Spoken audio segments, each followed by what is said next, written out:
Some are drawing attention to the timing of Wednesday's shooting. It happened shortly after the Nebraska legislature gave final approval to repealing the death penalty.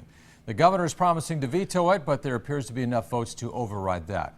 What if it doesn't happen? Our Brandon Scott learned something new about this. He joins us now live.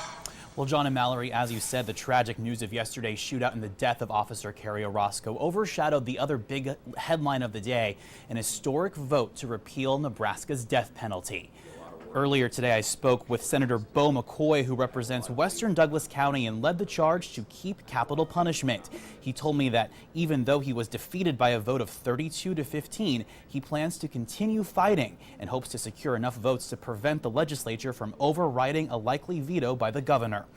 If he succeeds and the death penalty stands, he told me the killing of Officer Orozco could inspire new legislation for harsher punishments for anyone convicted of murdering a police officer. When you tragically decide to take the life or attempt to take the life of someone who puts on a uniform every day to protect each and every one of us in Nebraska, that's a terrible thing, and there should be greater consequences for those actions. So if someone kills a cop, you think the death penalty is something that they should face? Absolutely. That should be part of one of the tools in the toolbox that's used in that case. But with this legislation that's passed, that'll no longer be an option.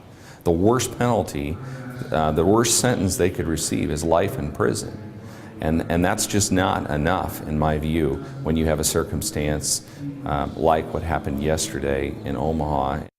And you might remember that it was 20 years ago this summer that Omaha police officer Jimmy Wilson Jr. was killed in the line of duty. The man who killed him was convicted of first-degree murder, but he did not get the death penalty. He is serving a life prison sentence. Reporting live in the newsroom with photographer MH Danker, Brandon Scott, WOWT 6 News.